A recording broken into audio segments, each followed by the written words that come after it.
গ্রামের এক পুরনো বাড়ি। লোকজন বলতো বাড়িটাতে নাকি ভূত আছে। রাত হলেই ছাদের ওপর একটা নীল আলো জ্বলে ওঠে। সেই নীল আলো আজও জ্বলছে। রিমি বাড়িটার দিকে তাকিয়ে ফিসফিস করে বলল, সবাই ভয় পায়, কিন্তু আমি জানতে চাই আসলে ওটা কি। পাশেই দাঁড়িয়েছিল রায়ান, তার হাতে ছোট্ট একটা টর্চ। সে কাঁপা গলায় বলল, রিমি, আমরা সত্যিই ভেতরে যাব? হ্যাঁ, ভয় পেলে তো রহস্য কখনো জানা যাবে না।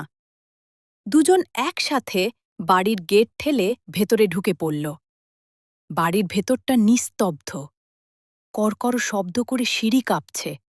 নীল আলো আরো উজ্জ্বল হয়ে উঠছে। রায়ান টর্চ শক্ত করে ধরল। হঠাৎ রিমি দেখল দরজার পাশে একটা সাদা ছায়া নড়ছে। তার চোখ বড় হয়ে গেল। শেষে চিৎকার করতে যাচ্ছিল, ঠিক তখনই রায়ান সাহস করে সামনে এগিয়ে গেল। সে টর্চের আলোটা তুলে ধরল। কে ওখানে? তার গলা কাঁপছিল, কিন্তু সে পিছিয়ে যায়নি। সাদা ছায়াটা ধীরে ধীরে স্পষ্ট হল। একজন ভুতুরে দাদু, কিন্তু তার মুখে মিষ্টি হাসি। তিনি নরম গলায় বললেন, ভয় পেও না, আমি কাউকে ভয় দেখাই না, শুধু একা লাগে বলে নীল বাতি জ্বালাই। রিমি আর রায়ান অবাক হয়ে একে অপরের দিকে তাকাল। রিমি হাসল, তাহলে আমরা আপনার বন্ধু হব?